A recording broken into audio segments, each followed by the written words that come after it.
एक लफाज आया देश में, भाइयों बहनों 15 लाख आया, सब लोग सुने, भाइयों बहनों हर साल 2 करोड़ आया, भाइयों बहनों 100 स्मार्ट सिटी कहां है, भाइयों बहनों बुलेट ट्रेन कहां है, भाइयों बहनों सीपल चप्पल वाले हवाई जहाज कहां। कुछ समय के बाद सुनेंगे कि पेड़ में एक आग लगा था, फिर धीरे धीरे बच्चा बन गया, मास्टर जी को मिल गया। कितना भी जय भीम बोले, जय जय जय जय जय भीम जितना भी बोल लें, लेकिन उससे कोई फर्क पड़ने वाला नहीं है। जब तक हम उनके विचारों को जन जन तक नहीं पहुंचाएंगे तब तक हम अधूरे हैं, उनका मिशन अधूरा है। इसलिए मैं आप लोगों से पुनः गुजारिश करना चाहूंगा कि हम आप लोग भक्त नहीं अनुयायी बने, महापुरुषों को पहुंचाए, महापुरुषों को विचारधारा को लोगों तक पहुंचाएं। अब उन महापुरुषों का विचारधारा कहां पर है? सबसे सीधा सीधा किताब आप हम लोगों के बीच में। अच्छा, यहाँ पर साथी लोग थोड़ा सा नाराज मत होइएगा, पुनः एक बार आप लोगों से पूछना चाहूंगा कि ये भारतीय संविधान किन किन भाइयों के घर में है, वो भी थोड़ा अपना टेस्ट कर ले स्वयं। ये स्वयं की समीक्षा है, किसी की अवहेलना नहीं है। मैं कुछ पुस्तिका लाया हूं आप लोगों के जेब में रखने वाला, जाते समय जितना पूछेगा दे दूंगा। तो कहने का मतलब जिन महापुरुषों का अक्ष इसमें है, चक्र सुदर्शन कहां से आया? बुद्धिज्म से, सम्राट अशोक से, इसमें है कि नहीं है? बाबा साहब के पूरे मेहनत का निचोड़ किसमें है? संविधान में है। और संविधान में क्या है इसको भी तो जानना पड़ेगा ना। हमारा एक अभियान चलता है, हम बड़ी गलती से आप लोगों के पास बैनर नहीं ला पाए। उस अभियान का नाम है BS4, भारतीय, S मतलब संविधान, सम्मान, सुरक्षा और संवर्धन। तो भारत के संविधान का सम्मान का क्या मतलब होता है? जैसे हम अपने माँ बाप का सम्मान करते हैं, अपने गुरु का सम्मान करते हैं, अपने से बड़ों का सम्मान करते हैं, वैसे ही ये क्या है? संविधान है जिसका हमें सम्मान करना चाहिए। जैसे जो भी शोषित पीड़ित व्यक्ति इस देश इस दुनिया में है, उसके लिए बाबा साहब हैं, उसके लिए संविधान है। और संविधान को लेकर आप जाइए, संविधान की बातें बताइए तो सबका नशा उतर जाता है। साथियों, अब इस संविधान में लिखा क्या है उस पर थोड़ा सा चर्चा कर लेते हैं। भारत का संविधान, उसका संविधान का अर्थ ही होता है, उसका विच्छेद करेंगे समधन विधान। समधन विधान मतलब सम मतलब बराबर और विधान मतलब बनाया हुआ कानून। ऐसा चीज जो सबके लिए बराबर हो। हत्या मैं करूंगा तो मेरे ऊपर 302, हत्या आप करोगे तो आपके ऊपर भी 302। दुनिया का कोई भी व्यक्ति अगर हत्या करता है भारत का तो सबके लिए 302 लगेगा। कौन कहता है? वो संविधान कहता है। संविधान में सबके लिए बराबरी का अधिकार है। संविधान के माध्यम से बाबा साहब ने रानी कानी और मेहतरानी को एक कर दिया, एक लाइन में खड़ा कर दिया। एक वोट रानी का, एक वोट कानी का, एक वोट मेहतरानी का। किसने किया? संविधान के आधार पर हम सबको बराबरी का अधिकार है। अब ये संविधान जब से लागू हुआ उसके बाद आज तक की क्या पोजीशन है उस पर थोड़ा हम चर्चा कर लेते हैं, प्रैक्टिकल कर लेते हैं। बाबा साहब भीमराव अंबेडकर की जयंती पर आप लोग यहाँ पर खड़े हुए। बाबा साहब भीमराव अंबेडकर ने आपको वोट का अधिकार राजा बनने के लिए दिया है, और क्या बन रहे हो बताओ? कल्याण किसका होगा? वोट का अधिकार राजा बनने के लिए दिया गया, भिखारी बन रहे हैं। 1 रुपया किलो चावल वाले में मेरा नाम जोड़ दो। बकरा करा काटते देखे हो आप लोग किसी को? देवता उवता में दिवाला में देते हैं ना, उसके पहले उसको क्या खिलाते हैं बकरे को? अरे आखत कहते हैं उसको साहब। क्या कहते हैं? आखत खाने के बाद बकरे का क्या होता है? बस वही औकात है, अपनी ध्यान रखो। और वो हो गया है, उससे बड़ी औकात नहीं है हमारी। हमारे आपके बाल बच्चे उच्च शिक्षा ग्रहण नहीं कर सकते। शिक्षा को इतनी महंगी कर दी गई है। यहां पर बैठे हुए लोग बताओ, अगर आपका बच्चा डॉक्टर बनने की पढ़ाई पास कर लिया तो क्या ये आप अपने धन के औकात के हिसाब से पढ़ा लोगे? आपका बच्चा अच्छे यूनिवर्सिटी में एडमिशन पाने लायक हो गया, केंद्रीय विश्वविद्यालयों में, तो आप वहां का फीस भर पाओगे? आपका लड़का इंजीनियर बनने लायक है, क्या उसमें फीस भर के अपने बच्चों को पढ़ा पाओगे? कभी नहीं हो पाएगा। अभी एक योजना और चल रहा है, घूस योजना। क्या बोलते हैं उसको? 20 साल गुजर गया, नालायक को अभी याद आ रहा है लाडली बहना।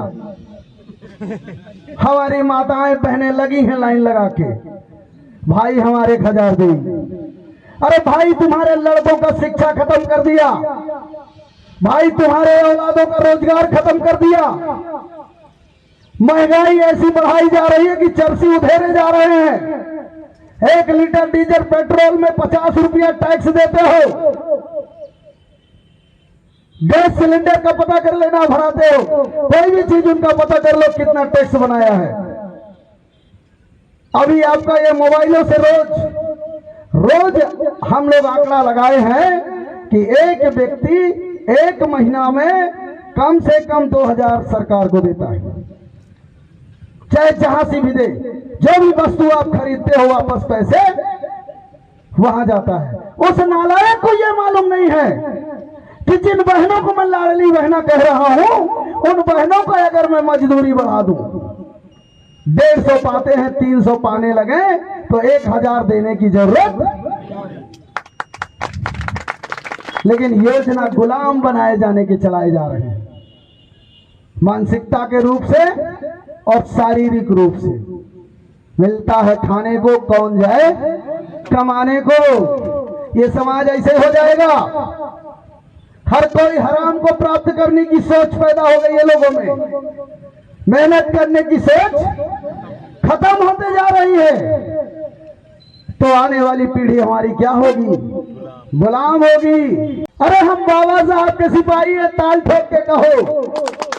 और वो बाबा साहब भीमराव अंबेडकर जो 5000 साल पुरानी गुलामी को कलम से मिटा दिया, जिसने आर्टिकल 17 में लिख दिया, आर्टिकल 16 में उपाधियों का अंत। कोई दाऊ साहब पंडित जी यहाँ उपाधि नहीं है, ध्यान रखना। अगर हम लोग बोलते हैं तो हम संविधान विरोधी हैं, और जो संविधान विरोधी है वो लिख लो देशद्रोही है। हम साबित नहीं कर पा रहे हैं अभी। जिस दिन हम साबित कर देंगे कि जो संविधान विरोधी है वही देशद्रोही है। लिटरल एंट्री, अरे बैकडोर से कलेक्टर बना दिया। ये कहना नहीं चाहिए लेकिन कहना पड़ रहा है, भारत का प्रमाणित मूर्ख प्रधानमंत्री। प्रमाणित कहो तो प्रमाण बता दूं, नाराज तो नहीं हो गए? हो सकता है कोई उसको मानने वाले हो, लेकिन बताना जरूरी है। हो सकता है आपको वो जानकारी ना हो। कोरोना आया था, सब लोगों ने देखा होगा, मजा भी लिए होंगे। तो कोरोना काल एक बीमारी थी। क्या थी? बीमारी कैसे ठीक होता है भाई? दवाई से है, हवा से, पानी से। कैसे ठीक होगा? दवाई से। और अगर कोई देश का प्रधानमंत्री बोले कि कोरोना में ताली बजाओ, थाली बजाओ, दिया जलाओ, तो वो क्या है बताओ तो भैया, आप ही लोग बता दो क्या है वो? है तो प्रमाणित है ऐसा कि नहीं?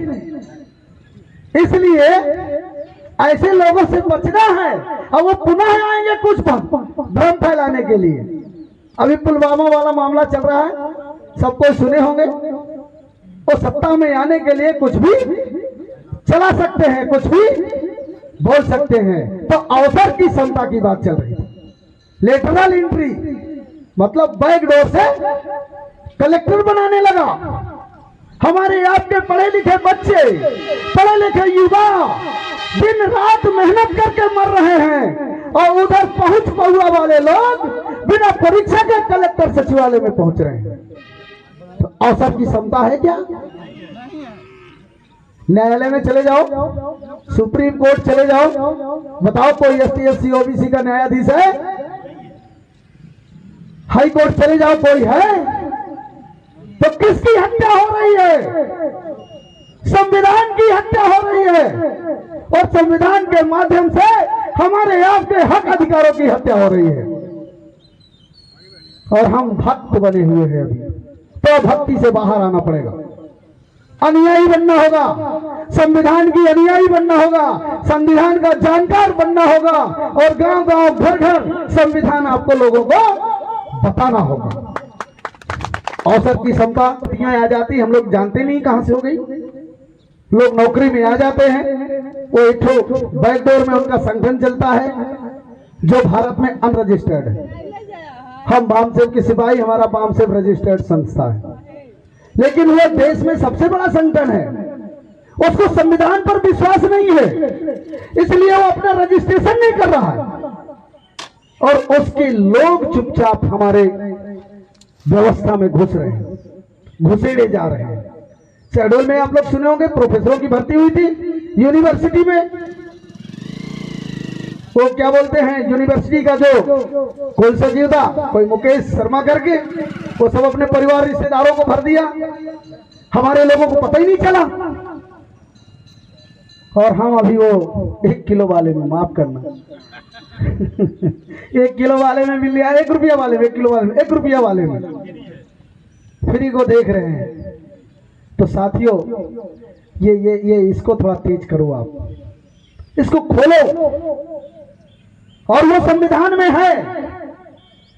एक लफ्ज आया देश में, भाइयों बहनों 15 लाख आया, सब लोग सुने, भाइयों बहनों हर साल 2 करोड़ आया, भाइयों बहनों 100 स्मार्ट सिटी कहां है, भाइयों बहनों